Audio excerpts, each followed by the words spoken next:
Alrighty. So today we're talking to Louise Siwicki. Louise is a global fertility empowerment coach. She is a fertility in the workplace advocate and head of Development Australia, which is part of the European Fertility Society. Is that correct? Yeah. Correct. Yeah. So lots of titles there. Can you expand on that? Tell us a little bit about yourself. Hi, Leah. How are you? I guess at the heart of it all, I'm a fertility coach. I work with, well, mostly high performing women who are struggling to conceive and find that balance between fertility, career, life. It gets very stressful. Obviously, the fertility journey is like it's like an emotional roller coaster, Yeah. like nothing else. And stress, anxiety can become very overwhelming. So I work with my clients to help manage their stress and anxiety levels so we can find balance in the body and find calm in the chaos. I also, another arm of the business really is my workplace advocacy. It's something I'm really Yeah. passionate about. I struggled for 6 years to conceive, so hit rock bottom physically and emotionally, and I Yeah. was in a career that was very stressful. I was working for a legal transcription company, and back then, 10 years ago, fertility in the workplace was definitely not a thing. Fertility was taboo; it wasn't even spoken about, Yeah. and this really impacted my journey and really made everything more stressful. So for me, with 1 in 6 now struggling to conceive, it's nearly 18% of the workforce. Yeah. I am here to advocate for those that need it most in the workforce, educating HR leaders, managers, organisations on what we need those people that are struggling to conceive from a practical and a physical perspective as well as a psychological perspective. Yeah. And then the other arm, I guess, is I'm head of development for the European Fertility Society, and that for me is about fertility coaching in Australia is really a very, very relatively new concept. So I'm kind of it's been around in the UK, it's been around in Europe a lot longer. So it's really about educating Australians on what fertility coaching is, Yeah. what fertility advocacy is, advocating for yourself, bringing all of their knowledge, education to Australia and Yeah. showing Australians, how coaching can really, help support you on the journey. Yeah, and it's so important, and that's when like I think generally we just assume that we're just going to get pregnant, have babies when we're ready, and so then being confronted with the fact that we might have to go and get some kind of assistance with that, and then navigating that whole thing, like it's really hard. So, and the It is. workplace stuff is just huge.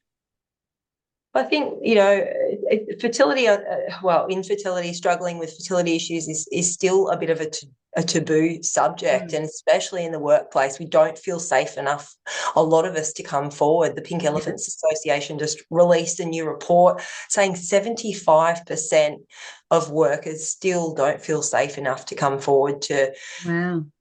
to to even give their workplace, just let the workplace know what's, basic high level, what's going on, their needs. There's so many touch points, especially if you're on the IVF journey, there's lots of Yeah. touch points, there's lots of flexibility needed for appointments, surgeries, doctors, specialists, a lot of travel time. So it's really important that your organization knows what's going on and has at least a decent understanding of how to support you on the Yeah. journey.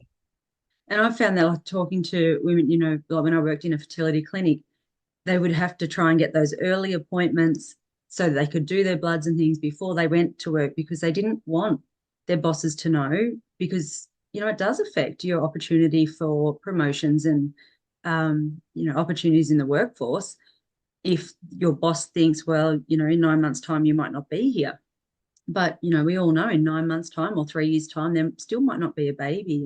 And then I find even once people are pregnant they're still having to keep that a secret at work because it's particularly if you've gone through assisted technologies, there is that fear that you're not going to keep that pregnancy, and so it really is a very high stress and difficult thing to navigate. So what you're doing is just brilliant. Thanks. Yeah, I mean, obviously, infertility, going through pregnancy loss, struggling to have a baby, IVF, all of that, are some of the most stressful times that you can go, and the stress that's involved, as studies have shown, obviously, to be the same as somebody who's going through cancer treatment. So it should be Yeah, treated the wow. same, acknowledged in the same way. And Yeah, I think it's ridiculous that IVF is still considered elective. No one yeah. would choose to go through this Unless unnecessarily. you needed it. Mm. It's still considered an elective treatment. So Yeah, uh, changing the script, changing the story, and educating the general public on, because you don't know what you don't know if you haven't gone yeah, through it. I'll say the same. Before I started IVF, I had no idea yeah, how involved it was. It's a second job. So yeah, yeah, without educating the wider public, without educating organisations, we can't expect them to know. But by starting the discussion and educating, we can at least, take that taboo away and yeah. make you feel more safe and supported in the workplace. And that's just one less stress then, isn't it, that you have to worry Yeah, about. yeah, that's exactly right. And, like having a baby, it's your birthright. So to say not being able to do that is elective is kind of insensitive to say the least, but just wrong. It's a slap in the face, isn't it? It And is, yeah. it doesn't even it just doesn't even make sense. But I mean, at the end of the day, hopefully the tides are changing, and Yeah, that will change eventually. But for the moment, it's really, if we can just advocate and yeah, discuss and educate, then that's really the best way forward at the yeah. moment. Yeah, beautiful. So if people want to work with you, how does that happen? How does that look? How do they book? What do your sessions look like? So I work one-on-one mentoring sessions with my beautiful clients, and I also have a group program called Your Fertility Revolutionized, and these are designed. Most of my clients are high-achieving women, achieved so much success in the workplace, Yeah, high career, entrepreneurs, and fertility is the one thing that they've started that they haven't been able to achieve success in. And yeah, this is overwhelming for them. This feels like they've lost control. This is where chronic stress starts to kick in. And this is, and they come to me and they're feeling really overwhelmed because the sense of they've lost control. So one-on-one mentoring, I'll work with you to help reduce your stress levels. I'll give you the tools and the science-backed tools and techniques to help manage stress, anxiety, fear, all of the things that yeah, become overwhelming during our fertility journey. It just really helps you find balance, helps you yeah, successfully navigate your career and your fertility journey at the same time, because it is possible, but you just sometimes need a little bit of help and support. yeah, yeah. And I imagine for women who are, high achievers, they're probably quite disciplined. They're used to working out what they have to do, taking that action and getting to that successful point. And so it would be really hard to all of a sudden just go, well, that doesn't work in this situation. And yeah, that'd be really, really difficult, I think, to come to terms with. It is really difficult because in every part of their life, up until now, it's usually 35, 40 years plus. Yeah, The harder they've pushed, the more that they've achieved, the higher yeah, the level, the ladder they've risen. And it's push, push, push, push, push. You achieve more. You set goals, you achieve those goals, and that's how you've lived your life, and that's become yeah, your identity. And then when fertility comes and you try that strategy, and unfortunately we all know that that doesn't work for yeah, fertility. The more you push, it's kind of like you feel like you're going backwards, or at least on yeah, this that's hamster right. wheel. You're ticking all the boxes, you're doing all the right things, you've got your 50 tabs open, you're doing everything your fertility specialist is telling you to do. You're not drinking, you're taking all the right nutrients, doing the right amount of exercise, Yeah, ticking all the boxes, but you're not moving forward. And this yeah, then becomes really overwhelming, and it's almost like you've lost that sense of control that you've just yeah, thrived on your whole life. So it's about then, okay, well, what else is going on behind the scenes? Because yeah, it's your mental health, it's your mental well-being, it's looking at what else is going on that's potentially preventing you from moving forward. So yeah. that Mm. and that's not an easy thing to do by any stretch of the No, imagination. So it's about just changing little habits and rewiring your mind, daily. It's about it's not looking at the mountain that you've got to climb. It's Yeah, yeah, focusing on, what do I need to do tomorrow to move myself forward? How can I? And sometimes it's just making 5-minute changes, each day. It's like, okay, well, putting in, slotting into your schedule. And most of the women I work with have obviously a very rigid schedule. It's where yeah, can we find 5 minutes a day for self-care, or something that truly connects you back to your happy heart, or something that's going to help you bring your stress levels down. yeah, I do teach my clients a lot of different breathing techniques and to calm the nervous system, and different strategies to help bring you back into the now and ground you. And like I said, it's one step in front of the other, 1 foot each day. And it's focusing on what you need to do tomorrow, not the bigger picture. And we think that it's kind of like we have to make these big moves, or we have to have these light bulb moments, or we have to have yeah, these earth shattering changes in order to, and it's actually not. It's all of the small changes that you make each day in your mindset, in your yeah, lifestyle, in your living, in your whatever it is that you need to do. It's the small little things that actually build the momentum to move you forward. yeah. And it's all of those techniques too are going to help with every aspect of your life, not just fertility. And then, if you're lucky enough to then become pregnant, being a mum is stressful, it has its moments, but you've got those tools then even to navigate parenthood. So yeah, it's so important. Absolutely. I mean, all of these tools can be used in every part of your life, in your career.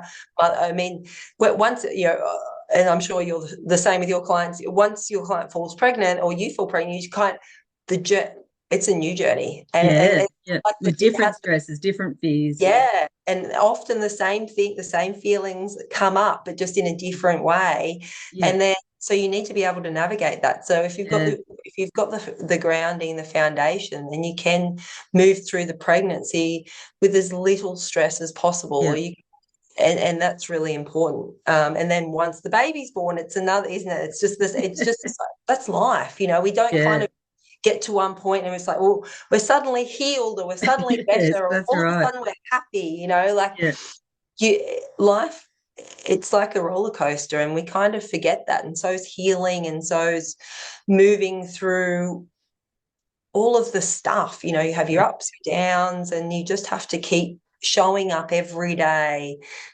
I think that is key, just showing up every day yeah, with the intention that you want to move forward, or heal, or change in some way, to be able to move towards your dreams of becoming a yeah. mum, or whatever it is in life.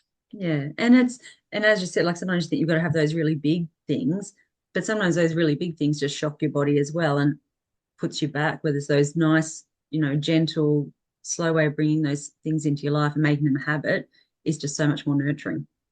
100%. I mean, it's kind of like, like to losing weight, Yeah. or getting fit. You don't wake up one morning, you've lost 20 kilos. If you want to lose 20 kilos, you wake up in the morning at the beginning, okay, well, what's the first step? It's like Yeah. getting out of bed and going for a walk, changing my eating habits. And then after a couple of weeks, you lose a kilo, Yeah. lose another one. It's just, you just gain momentum. It's kind of like that with Mm. anything, including changing your mindset, or moving you forward towards your dreams of becoming a mum. You don't just you have to follow the steps in order to Yeah. get there. But looking at each day at a time instead of the bigger picture Yeah. makes it seems so much easier, and Yeah. also means that you will change your life as well. You'll change your Yeah, mind, that's right. you'll change the way you manage everything in your life, and you become a better human. You become Yeah. a better partner, I mean, at the end of the day, I always say to all my clients, take this is an opportunity, and this is a really exciting opportunity for you to become the best version of you can be for Yeah. your future baby. Because if you fell pregnant now, imagine how difficult it would be to be pregnant and this stressed, Hmm. tired, fatigue, all of this stuff, and then you become a mum, and then you become so overwhelmed that a lot of the time you fall into postnatal depression Yeah, or yeah, something similar. But now you have this opportunity to become the best version you can be of yourself for your future baby. So then when you fall pregnant and become a mum, a transition is so much easier. yeah, yeah. And making those things habits, that's the other thing. So when things do get really difficult, it's not, you don't have to remind yourself, I've got to go and do this. It's a habit. So, you feel yourself getting really stressed, you stop, you take those breaths, something as simple as that, but we forget to do it. So making it a habit, early on is just going to work well for the rest of your life. 100%. I give this technique to my clients, every single one of my clients, and I use it. Well, I should be using it more, but like you forget, we're only human. But when stress, anxiety, fear, when they start taking over, when those fear-based stories, I mean, they're based on the future-based emotions, aren't they? We're constructing a story in our head about Yeah. something that hasn't even happened. So it's kind of like we've left our body and we've floated into the future. So grounding ourselves into the present moment by using the 1, 2, 3 technique, which is just, engaging 3 of the 5 senses, something you see, something you smell, something you can touch, feel your feet touching the ground, what is it you can sense, Yeah. engaging 3 of the 5 senses in the moment, bringing you back into the present, grounding you. You cannot be feeling fear, feeling stressed, feeling anxious, and also in the present moment. So that Yeah. by doing that really simple exercise, just bringing yourself back, you're actually breaking the state and calming your nervous system enough for you to start thinking clearly again. Yeah. Um, Simple technique by introducing a bit of breathing as well, in and out, breathing in down into the belly, because we often, Yeah. once we start getting into Chest that stress breathers. response, it's just in the chest here, and we forget to intake oxygen. Yeah. And that breathing tells your body too, I'm Yeah. stressed, there's something wrong. And so, yeah, it just compounds things. I mean, just in and out, you'll find yourself calming your nervous system, and then all of a sudden you can start to think clearly. It's like, okay, hang on, Yeah. I don't need to get overwhelmed by that. I can focus now on the present moment and what I actually need to do in this moment. Yeah. Yeah. So effective, so powerful. In the beginning, my clients were like, oh, that sounds like, And it's too easy. I think yeah, sometimes too, it's like, well, that's too simple. So that can't possibly work. that's not But going to getting make back any to those difference. basics is, yeah, often the most effective. Two of the most powerful tools you can use in the toolkit, and they would honestly change your life. Yeah. Yeah. Um, and obviously, the more you practice it, the better you get. In the beginning, some of the clients, I'm like, do it on the hour, every hour. And they look at me Yeah. like I'm an idiot. And I'm like, no, just do it for 12 hours and tell me at the end of the 12 hours, it's like, you know what? I feel so much more calm Yeah. and clear. Yeah. See, if it only takes 12 hours, like if that's the shift in 12 hours, imagine the shift in 12 days. Like, Yeah, exactly. And over time, looking back at your cycles, you go, oh, look at that. They've regulated, my cycles are better. So it yeah, does, yeah. it's crazy. But, two of the, but yeah, I think, breathing, we forget to breathe, don't Yeah, we? right. And And yeah, particularly, high stress job and, that's it just compounds it, doesn't it? yeah, absolutely. Beautiful. All right. So we'll put the link to your website at the end of the video, so people can book with you and check out that the group that you run. That sounds fantastic. So if you could tell the people watching just one thing that you think is important, what would your take-home message be? Look after yourself. Yeah. Self-care is everything, and it's okay to not be okay. Yeah.